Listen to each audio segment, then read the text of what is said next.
Hey, what's up, guys? Good morning. So we're here at the job. The guy stocked it up yesterday. We're gonna start hanging. Let me go ahead and turn the camera around.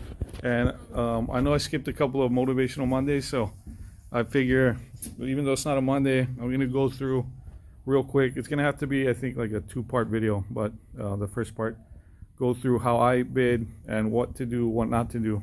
So let me turn this around. Perfect example of a house. It's in its early stages. So here we go. Yeah, so this house is pretty massive. First house we do here on the island, where the owner decided to spray foam everything. Here, because the weather's pretty consistent throughout the year, it's nice and hot and humid. During December it rains a little bit more, but nothing crazy, no real extreme weathers like everywhere else in the world or other places where they use spray foam, like Canada or, you know, other places around the world.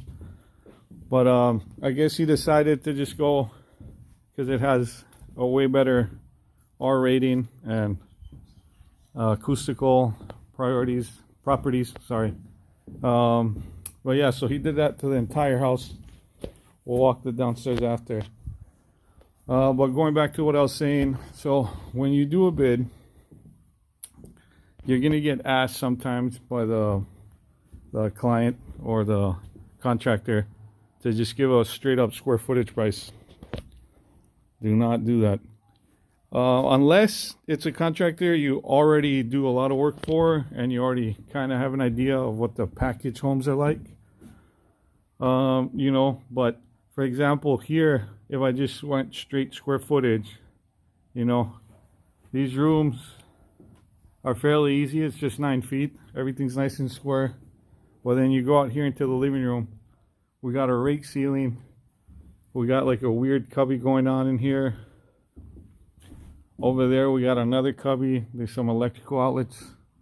And it's always good to see the amount of lights that are in here too. So this master bedroom, for example, it has 1, 2, 3, 4, 5, 6, 7, 8, 9 can lights in just one ceiling. Usually a regular tract home is one can light or one fan light right in the middle and a smoke detector, and that's it.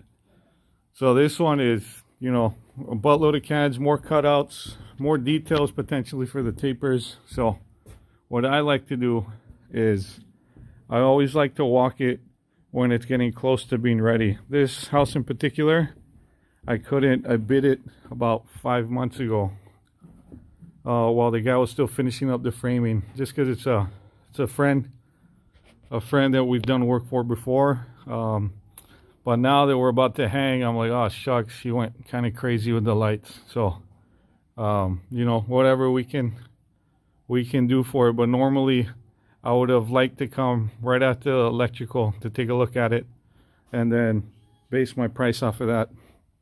But yeah, so it's always important to kind of see it physically. Sometimes on the plans it doesn't really specify everything. So let's do a quick walk.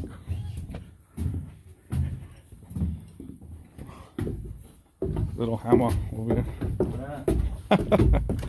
Yeah, so they spray foamed everything. Marco got a haircut too. Yeah, see, so by code you don't need to insulate any of this. This is underneath the upstairs, the floor joist, but he went ahead and did everything. I think he's hoping that that helps with the sound, since another thing that we never use here in Hawaii is like resilient channels or anything like that, mainly because everything that's not just regular board or anything extra is special order, and it can take a while to get here and can be kind of expensive with the added shipping cost. But yeah, so that's the back area. This is gonna be a separate, I guess eventually he's planning on renting a 3 to help offset the mortgage. This house is located in one of them, I think it's like, it was in the Travel Channel's nicest beaches in the world. or something like that. But there's a lot of custom stuff going on.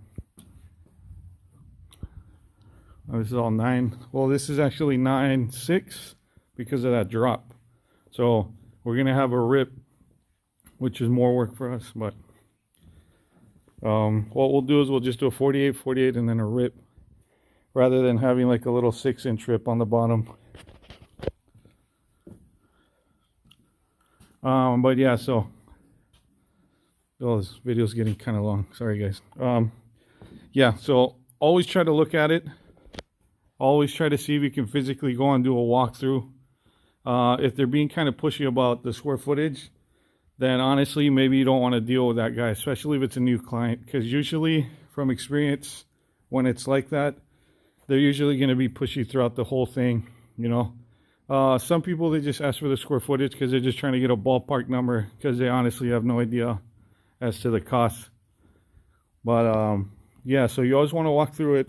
Another thing, you can get a square footage base, but then one thing that I do is once I walk through it, in my head, I'm already kind of timing how long it's going to take us. And, you know, I'm doing something in my head when I'm walking, I'm looking at it, trying to see all the difficulties and see how long it'll take me with the guys to actually hang something like this. So on a good day, we could probably hang this portion of the house in about 2 days, give or take.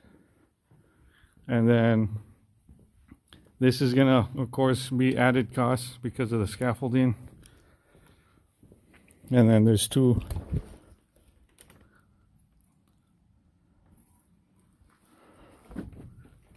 garages going on. So okay, hope that helps. I'll go over the rest on Monday. Okay, shoots.